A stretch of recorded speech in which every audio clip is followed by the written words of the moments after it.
Thank you very much. Your Excellency and Co-Chair, Dr.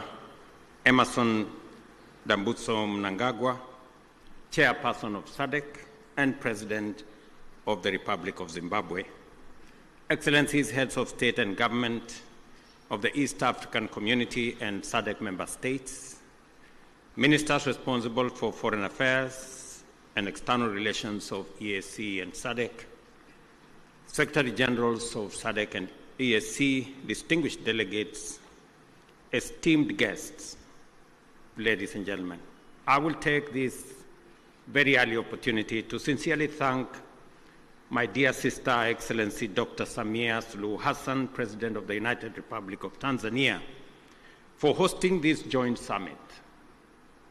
After extensive consultations, when I requested her to host this summit, without hesitation, she offered these excellent facilities for us to engage in this exercise.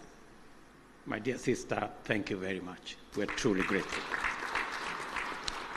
Equally important, I appreciate the efforts made by the two regions through their respective communities to mobilize with urgency and convene separate extraordinary summits in order to deliberate on the concerning security situation in the Democratic Republic of Congo.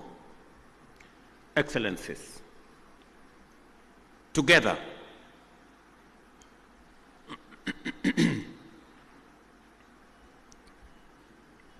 we find ourselves standing face to face with a grave and protracted security, diplomatic, and humanitarian crisis in DRC, a situation that demands our immediate, collective, and sustained attention. The East region of DRC has been engulfed in a devastating conflict for over 2 decades now, and this tragedy has claimed thousands of lives, displaced countless civilians, inflicted unbearable suffering and loss, and set back the development momentum of one of the most promising countries in the world.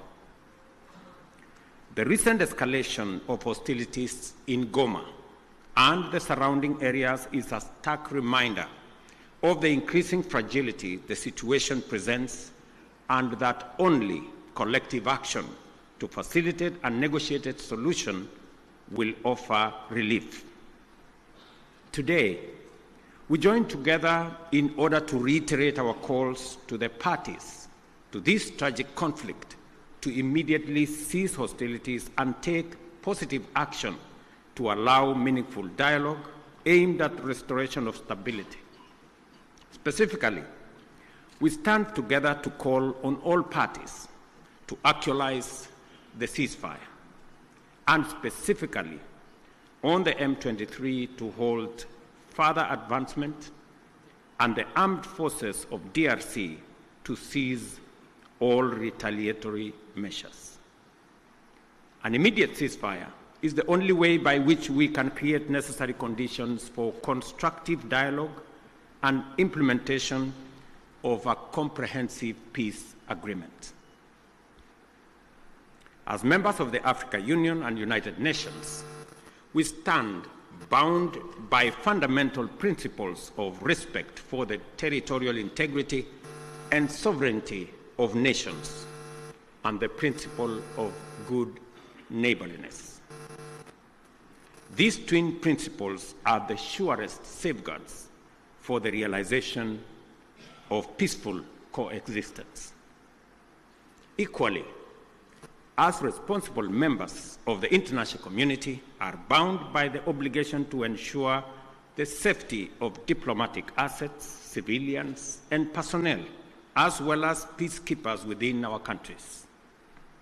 The wanton disregard for the sanctity of life, diplomatic missions, and peacekeeping, and peacekeepers as well, is not only a brazen demonstration of lawless and unprincipled pursuit of violent harm and destruction, it is a grave affront to the rules-based international order. Excellencies, our presence here underscores our consensus that the time for action is now. The lives of millions depends on our ability to navigate this complex and challenging situation with wisdom, clarity of mind, empathy for the millions whose lives and livelihoods have been plunged into uncertainty, concerns for DRC's lost opportunity to accelerate its growth and development, and a steadfast commitment to peace and justice. A terrible yet indisputable act is that the humanitarian cost of the conflict in the DRC has been staggering. Millions of civilians have been displaced and many lives under the persistent threat of violence, including sexual and gender-based violence against women and children, and the recruitment of children to take part in combat. We have a historic opportunity to rise to our moral duty of making the protection of civilians our foremost priority, and of taking measures to ensure that the necessary resources and support are provided.